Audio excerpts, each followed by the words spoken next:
Ça s'est bien passé. C'était lundi le 11. C'était un césarienne, puis ça a tout bien passé. On est vraiment, vraiment heureux.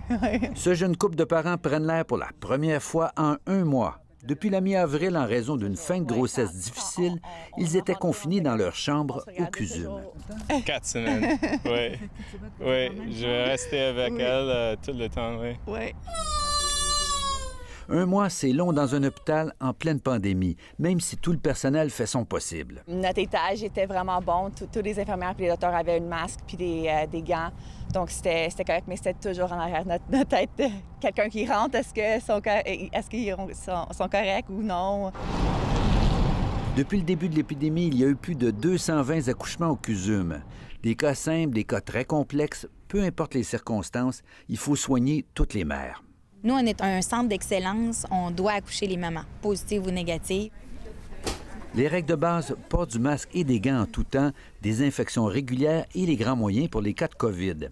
Également, une nouvelle contrainte, pas plus d'un visiteur et aucun droit de sortie. On reste quand même sensible à le fait qu'on veut que l'expérience se fasse de façon professionnelle, mais aussi avec l'empathie, de la compassion avec notre clientèle. Heureusement pour les femmes enceintes, jusqu'ici, la COVID-19 ne représente pas une grande menace pour elles. Rien à voir avec le SRAS et le H1N1, par exemple. En fait, pour une femme enceinte, le risque d'être infectée par le coronavirus est identique à celui de toute autre femme de son âge. Même chose pour les complications sévères, qui sont rares. Quant au risque d'accouchement prématuré ou de mortalité, il semble aussi très bas.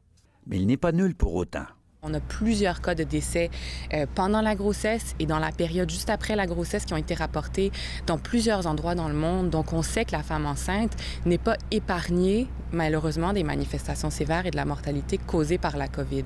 Autre bonne nouvelle, des études préliminaires laissent croire que le virus ne peut pas se transmettre de la mère à l'enfant durant la grossesse, seulement durant ou après l'accouchement, et aussi le fait que le lait maternel ne représente pas un risque pour l'enfant. Ça, c'est rassurant. Le virus ne semble pas se transmettre par le lait lui-même. Par contre, lors de l'allaitement, la maman porte le bébé tout de même proche d'elle.